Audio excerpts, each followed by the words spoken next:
ಇನ್ನು ವಿಧಾನ ಪರಿಷತ್ತಿನಲ್ಲೂ ರಾಜ್ಯಪಾಲರ ಭಾಷಣದ ಬಗ್ಗೆ ಜೋರು ಚರ್ಚೆ ನಡೆಯಿತು. ಬಿಕೆ ಹರಿಪ್ರಸಾದ್ ಅಮಾನತಾಗಬೇಕು ಅಂತ ಬಿಜೆಪಿ ಪಟ್ಟು ಹಿಡಿದಿತ್ತು. ಬಿಕೆ ಹರಿಪ್ರಸಾದ್ ಅಂತೂ ಬಿಜೆಪಿ ಆರ್ಎಸ್ಎಸ್ಗೆ ಮನಸೋ ಇಚ್ಛೆ ಬೈದುಬಿಟ್ರು.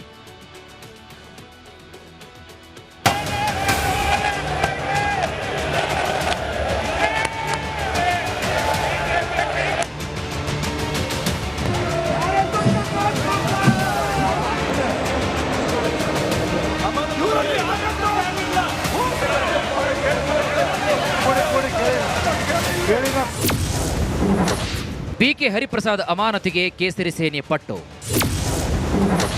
ಕೊತ್ವಾಲ್ ಶಿಷ್ಯ ಎಂದವರೆಗೆ ಕೈ ನಾಯಕನ ತಿರುಗೇಟು. ಭಾಷಣ ಮೊಟಕುಗೊಳಿಸಿ ಹೋಗ್ತಿದ್ದ ರಾಜ್ಯಪಾಲರನ್ನು ಅಡ್ಡಗಟ್ಟಿದ ಬಿಕೆ ಹರಿಪ್ರಸಾದ್ ಅಮಾನತಿಗೆ ಬಿಜೆಪಿ ಒತ್ತಾಯಿಸಿದೆ. ಕೊತ್ವಾಲ್ ಶಿಷ್ಯನ ಗೂಂಡಾಗಿರಿ ಇಲ್ಲಿ ನಡೆಯೋದಿಲ್ಲ ಅಂತ ಬಿಜೆಪಿ ಸದಸ್ಯರು ಕೂಗಿದ್ರು.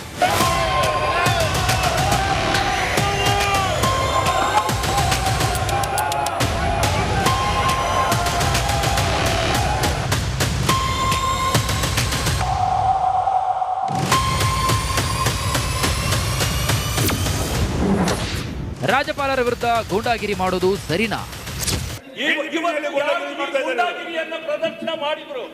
ಅವರನ್ನ ಸದನದಿಂದ ನೀವು ಈ ಕಾಲಾವಧಿಗೆ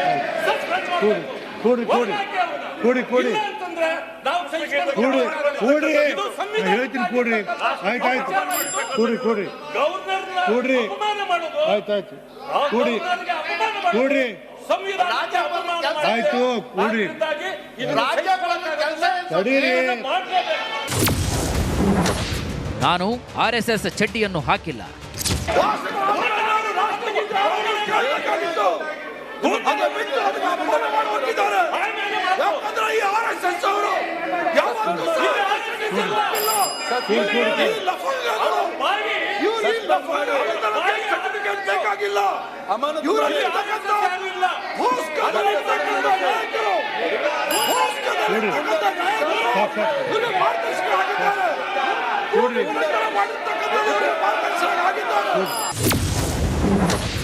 ರಾಜ್ಯಪಾಲರು ಕರ್ನಾಟಕ ಬಿಟ್ಟು ತೊಲಗಲಿ. ಲಜ್ಜೆಗೆಟ್ಟ ಪಕ್ಷ ಇದು. ಅದಲ್ಲದೆ ಗವರ್ನರ್ ರಾಜ್ಯಪಾಲರು ಮಾಡಿರ್ತಕ್ಕಂಥ ಕೃತ್ಯ ಇದು ರಾಷ್ಟ್ರದ್ರೋಹದ ಕೃತ್ಯ. ಅವ್ರಿಗೆ ಒಂದೇ ಒಂದು ಕ್ಷಣವೂ ಸಹ ರಾಜಭವನದಲ್ಲಿ ಇರಲಿಕ್ಕೆ ಯೋಗ್ಯತೆ ಇಲ್ಲ. ಅವರು ಆದಷ್ಟು ಬೇಗ ಕರ್ನಾಟಕ ರಾಜ್ಯವನ್ನು ತೊಲಗಿ ಹೋಗಬೇಕು ಅಂತೇಳಿ ನಾನು ಒತ್ತಾಯ ಮಾಡ್ತಾ ಇದ್ದೀನಿ. ಸಂವಿಧಾನದ ವಿರುದ್ಧ ರಾಜ್ಯಪಾಲರು ಹೋದಾಗ ನಾವೇನ್ ಮಾಡ್ಬೇಕು? ಪ್ರತಿಭಟನೆ ಮಾಡಬಾರ್ದಾ? ಯಾರ ಕಣ್ ಮುಂದೆ ಗುಂಡಾಗಿರಿ ಅಂತ ಇವ್ರು 50 ವರ್ಷದಿಂದ ಹೇಳ್ತಾನೆ ಇದ್ದಾರಲ್ಲ. ಇವ್ರ ತರ ನಾವು ಜೈಲ್ಗೆ ಹೋಗಿಲ್ಲ, ತಡಿಪಾರ್ ಆಗಿಲ್ಲ, ವ್ಯಭಿಚಾರದಲ್ಲಿ ಜೈಲ್ಗೆ ಹೋಗಿಲ್ಲ. ಆ ತರ ಮಾಡಿದ್ರೆ ಇಷ್ಟೊತ್ತಿಗೆ ಅವ್ರಿಗೆ ಪರ್ಮನೆಂಟ್ ನಮ್ಮನ್ನ ಉಮರ್ ಖಾಲಿದ್ ತರ ಜೈಲಿಗೆ ಕಳಿಸ್ಬಿಟ್ಟಿರೋರು. ನಿಜವಾದ ಕರ್ನಾಟಕದ ಜನತೆಯ ಪರ ಇದ್ರೆ ಯಾವುದಾದ್ರೂ ಒಂದೇ ಒಂದು ವಿಚಾರವನ್ನ ಇವ್ರು ಹೇಳಲಿ. ವಿಧಾನ ಪರಿಷತ್ನಲ್ಲಿ ಆಡಳಿತ ವಿಪಕ್ಷಗಳ ನಡುವೆ ಭಾರೀ ಗದ್ದಲ ಕೋಲಾಹಲವೇ ಸೃಷ್ಟಿಯಾಯಿತು. ಹರಿಪ್ರಸಾದ್ ಎತ್ತಿದ್ದ ಪಾಯಿಂಟ್ ಆಫ್ ಆರ್ಡರ್ ಅನ್ನ ಸಭಾಪತಿ ಬಸವರಾಜ ಹೊರಟ್ಟಿ ತಿರಸ್ಕರಿಸಿದರು. ಜೊತೆಗೆ ಅಧಿವೇಶನವನ್ನ ಮಂಗಳವಾರಕ್ಕೆ ಮುಂದೂಡಿದರು. Bureau report, republic Kannada. ಇನ್ನು ವಿಧಾನ ಪರಿಷತ್ತಿನಲ್ಲೂ ರಾಜ್ಯಪಾಲರ ಭಾಷಣದ ಬಗ್ಗೆ ಜೋರು ಚರ್ಚೆ ನಡೆಯಿತು. ಬಿಕೆ ಹರಿಪ್ರಸಾದ್ ಅಮಾನತಾಗಬೇಕು ಅಂತ ಬಿಜೆಪಿ ಪಟ್ಟು ಹಿಡಿದಿತ್ತು. ಬಿಕೆ ಹರಿಪ್ರಸಾದ್ ಅಂತೂ ಬಿಜೆಪಿ ಆರ್ಎಸ್ಎಸ್ಗೆ ಮನಸೋ ಇಚ್ಛೆ ಬೈದುಬಿಟ್ರು.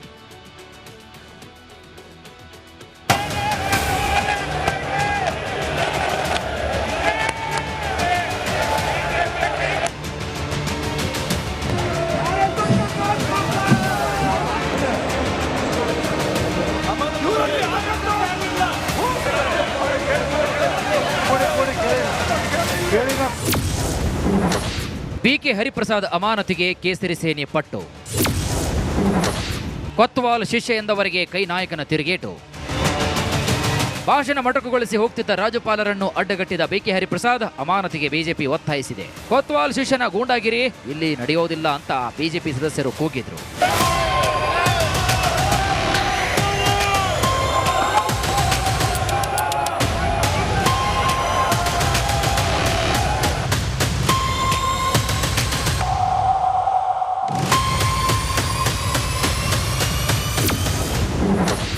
ರಾಜ್ಯಪಾಲರ ವಿರುದ್ಧ ಗೂಂಡಾಗಿರಿ ಮಾಡೋದು ಸರಿನಾ? ಗೂಂಡಾಗಿರಿಯನ್ನ ಪ್ರದರ್ಶನ ಮಾಡಿದ್ರು. ಅವರನ್ನ ಸದನದಿಂದ ನೀವು ಈ ಕಾಲಾವಧಿಗೆ ಕೂಡಿ ಕೂಡಿ ಇಲ್ಲ ಅಂತಂದ್ರೆ ನಾವು ಕೂಡ್ರಿ ಇದು ಸಂವಿಧಾನ ಹೇಳ್ತೀನಿ ಕೂಡ್ರಿ ಆಯ್ತಾಯ್ತು ಕೂಡ್ರಿ ಗವರ್ನರ್ನ ಕೂಡ್ರಿ. ಅಪಮಾನ ಮಾಡೋದು ಆಯ್ತಾಯ್ತು ಕೂಡಿ ಗವರ್ನರ್ಗೆ ಅಪಮಾನ ಮಾಡೋದು ಕೂಡ್ರಿ ಸಂವಿಧಾನಕ್ಕೆ ಅಪಮಾನ ಮಾಡೋದು. ಆಯ್ತು ಕೂಡ್ರಿ ಅದರಿಂದಾಗಿ ಇದನ್ನ ತಡೀರಿ ಮಾಡ್ಲೇಬೇಕು. ನಾನು RSS ಚಡ್ಡಿಯನ್ನು ಹಾಕಿಲ್ಲ.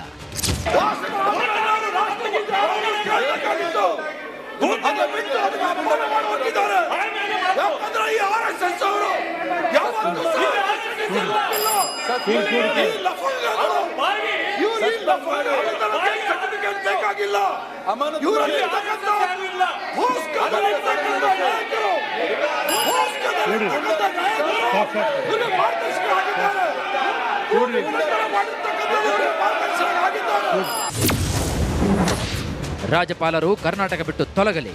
ಲಜ್ಜೆಗೆಟ್ಟ ಪಕ್ಷ ಇದು. ಅದಲ್ಲದೆ ಗವರ್ನರ್ ರಾಜ್ಯಪಾಲರು ಮಾಡಿರ್ತಕ್ಕಂಥ ಕೃತ್ಯ ಇದು ರಾಷ್ಟ್ರದ್ರೋಹದ ಕೃತ್ಯ. ಅವ್ರಿಗೆ ಒಂದೇ ಒಂದು ಕ್ಷಣವೂ ಸಹ ರಾಜಭವನದಲ್ಲಿ ಇರಲಿಕ್ಕೆ ಯೋಗ್ಯತೆ ಇಲ್ಲ. ಅವರು ಆದಷ್ಟು ಬೇಗ ಕರ್ನಾಟಕ ರಾಜ್ಯವನ್ನು ತೊಲಗಿ ಹೋಗಬೇಕು ಅಂತೇಳಿ ನಾನು ಒತ್ತಾಯ ಮಾಡ್ತಾ ಇದ್ದೆ. ಸಂವಿಧಾನದ ವಿರುದ್ಧ ರಾಜ್ಯಪಾಲರು ಹೋದಾಗ ನಾವೇನ್ ಮಾಡ್ಬೇಕು? ಪ್ರತಿಭಟನೆ ಮಾಡಬಾರ್ದಾ? ಯಾರ ಕಣ್ ಮುಂದೆ ಗುಂಡಾಗಿರಿ ಅಂತ ಇವ್ರು 50 ವರ್ಷದಿಂದ ಹೇಳ್ತಾನೆ ಇದ್ದಾರಲ್ಲ. ಇವ್ರ ತರ ನಾವು ಜೈಲ್ಗೆ ಹೋಗಿಲ್ಲ, ತಡಿಪಾರ್ ಆಗಿಲ್ಲ, ವ್ಯಭಿಚಾರದಲ್ಲಿ ಜೈಲಿಗೆ ಹೋಗಿಲ್ಲ. ಆ ಥರ ಮಾಡಿದ್ರೆ ಇಷ್ಟೊತ್ತಿಗೆ ಅವ್ರಿಗೆ ಪರ್ಮನೆಂಟ್ ನಮ್ಮನ್ನ ಉಮರ್ ಖಾಲಿದ್ ತರ ಜೈಲಿಗೆ ಕಳಿಸ್ಬಿಟ್ಟಿರೋರು. ನಿಜವಾದ ಕರ್ನಾಟಕದ ಜನತೆಯ ಪರ ಇದ್ರೆ ಯಾವುದಾದ್ರೂ ಒಂದೇ ಒಂದು ವಿಚಾರವನ್ನ ಇವ್ರು ಹೇಳಲಿ. ವಿಧಾನ ಪರಿಷತ್ನಲ್ಲಿ ಆಡಳಿತ ವಿಪಕ್ಷಗಳ ನಡುವೆ ಭಾರೀ ಗದ್ದಲ ಕೋಲಾಹಲವೇ ಸೃಷ್ಟಿಯಾಯಿತು. ಹರಿಪ್ರಸಾದ್ ಎತ್ತಿದ್ದ ಪಾಯಿಂಟ್ ಆಫ್ ಆರ್ಡರ್ ಅನ್ನ ಸಭಾಪತಿ ಬಸವರಾಜ ಹೊರಟ್ಟಿ ತಿರಸ್ಕರಿಸಿದರು. ಜೊತೆಗೆ ಅಧಿವೇಶನವನ್ನ ಮಂಗಳವಾರಕ್ಕೆ ಮುಂದೂಡಿದರು. Bureau report, republic Kannada. ಇನ್ನ ವಿಧಾನ ಪರಿಷತ್ತಿನಲ್ಲೂ ರಾಜ್ಯಪಾಲರ ಭಾಷಣದ ಬಗ್ಗೆ ಜೋರು ಚರ್ಚೆ ನಡೆಯಿತು. BK ಹರಿಪ್ರಸಾದ್ ಅಮಾನತಾಗಬೇಕು ಅಂತ ಬಿಜೆಪಿ ಪಟ್ಟು ಹಿಡಿದಿತ್ತು. BK ಹರಿಪ್ರಸಾದ್ ಅಂತೂ ಬಿಜೆಪಿ RSSಗೆ ಮನಸ್ಸೋ ಇಚ್ಛೆ ಬೈದುಬಿಟ್ರು.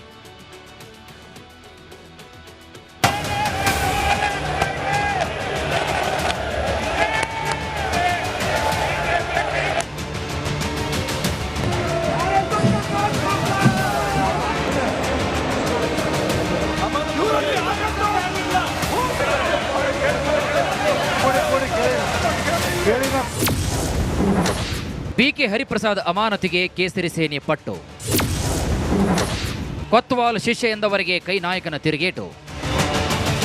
ಭಾಷಣ ಮೊಟಕುಗೊಳಿಸಿ ಹೋಗ್ತಿದ್ದ ರಾಜ್ಯಪಾಲರನ್ನು ಅಡ್ಡಗಟ್ಟಿದ BK ಹರಿಪ್ರಸಾದ್ ಅಮಾನತಿಗೆ ಬಿಜೆಪಿ ಒತ್ತಾಯಿಸಿದೆ. ಕೊತ್ವಾಲ್ ಶಿಷ್ಯನ ಗೂಂಡಾಗಿರಿ ಇಲ್ಲಿ ನಡೆಯೋದಿಲ್ಲ ಅಂತ ಬಿಜೆಪಿ ಸದಸ್ಯರು ಕೂಗಿದ್ರು.